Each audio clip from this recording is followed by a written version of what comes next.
Hi everyone.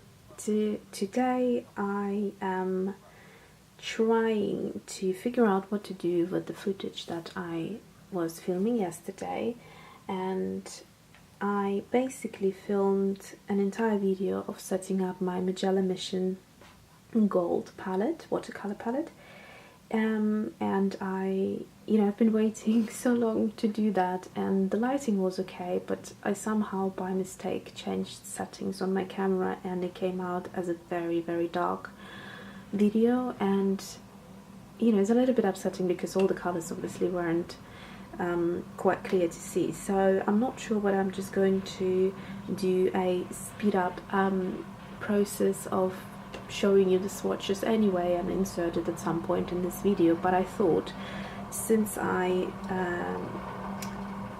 sorry for the noise outside, so I thought, yes, today you can see the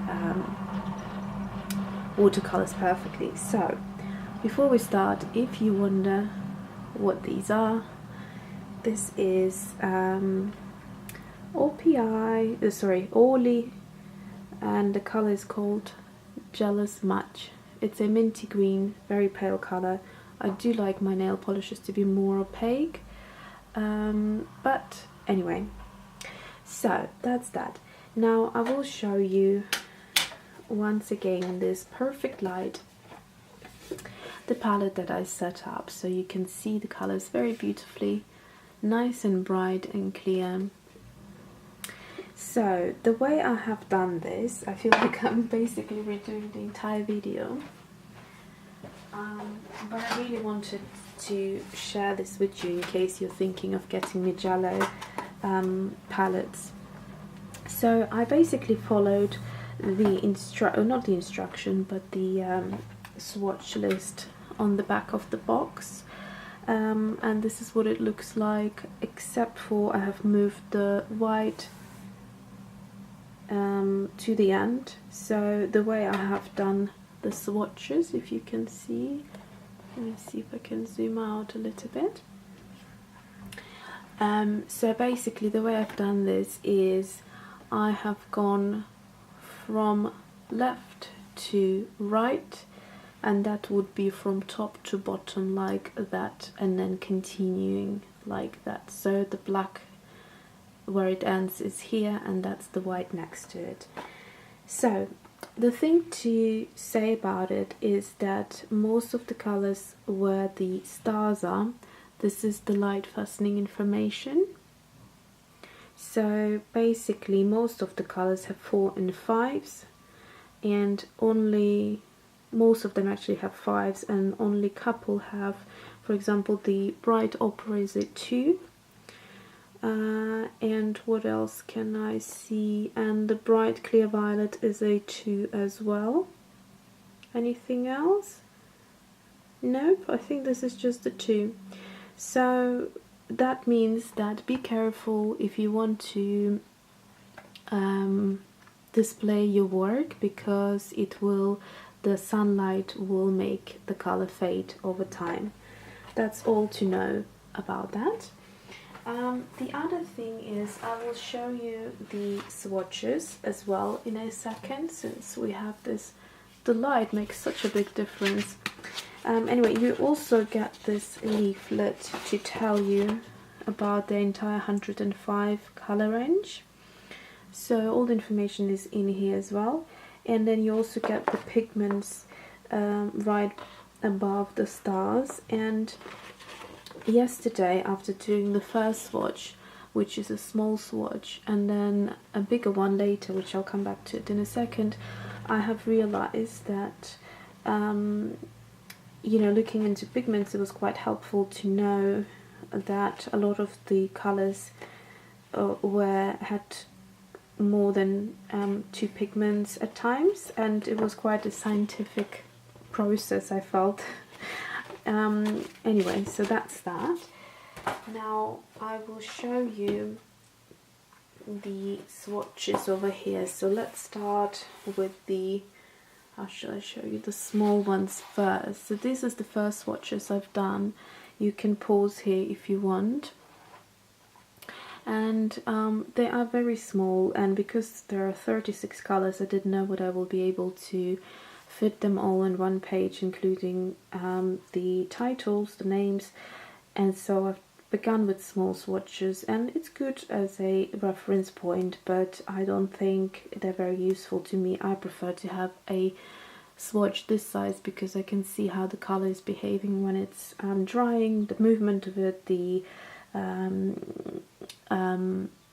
what is it called, the granulation, etc. So then, because I had so much space, afterwards I went in and wrote the pigment names, the pigment numbers above every pigment, and I then have highlighted those that are single pigments. So the single ones are lemon yellow, permanent yellow light, permanent yellow deep, the permanent red, permanent rose, rose madder, crimson lake, Persian blue, viridian, red, brown, Van Dyke, brown, ivory black, and Chinese white.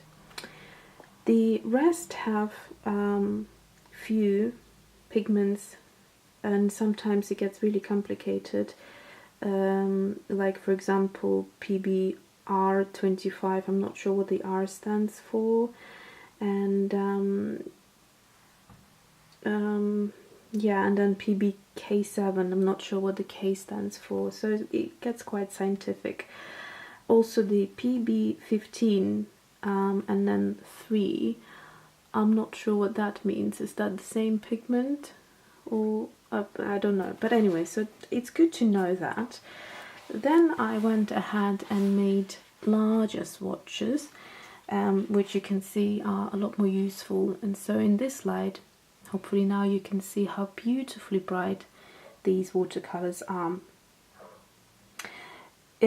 I absolutely love all the browns, and it's a very rare situation that I love browns. Usually browns are the first colors in the palettes that I don't use, I don't like them, and I do know that you need to, that they're very useful for mixing colors, but on their own I hate them, and here I love every single one of them. They're just incredibly beautiful colors.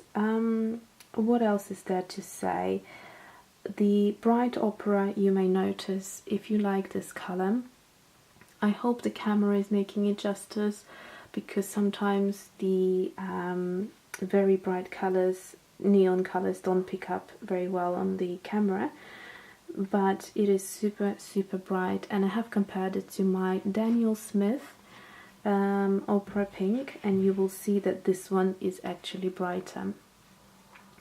So that would be it. I have also done so since I'm actually redoing this video by the looks of it, I'll quickly grab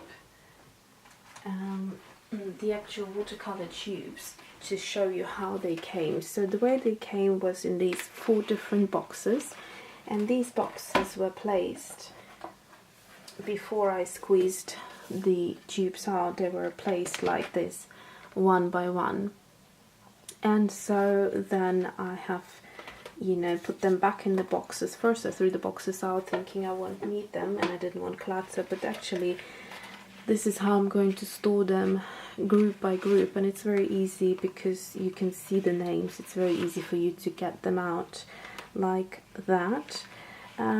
The tubes are 7 mils, so it's between the 5 and the 15 mils that we are used to, and you get all the information on the tube, including the pigments, the light fastening and everything like that, so that's very useful. So that's that. I went ahead and done also a swatch card, no, it's not color chart, it's a swatch card for the actual palette, so I can keep it inside, so that's very useful for me. The thing that I wanted to share with you is that I compared a few colors to my Daniel Smith, and you can see So first of all, the opera pinks, you can see how bright that is, which I was mentioning before. I hope you can see it very clearly here. So this one is literally a neon color. And this side, as you can see, is very opaque and very bright, but it does go to a transparent, lovely color at the end. So the difference that you can get from this pigment is quite incredible compared to Daniel Smith. It's actually very staining, and it's not that easy to get a transparent, the transparency out of it, as you can hear. So that's useful to know. The other two that were almost identical is the Rose Madar, which is the Mijello color, and this is alizarin crimson. They are pretty much identical, very similar. Next to it we have Crimson Lake, which is a Mission Gold color. Mission Gold, and this is Quinacridone Magenta, which is Daniel Smith, also very similar if not identical. And then I went ahead and swatched.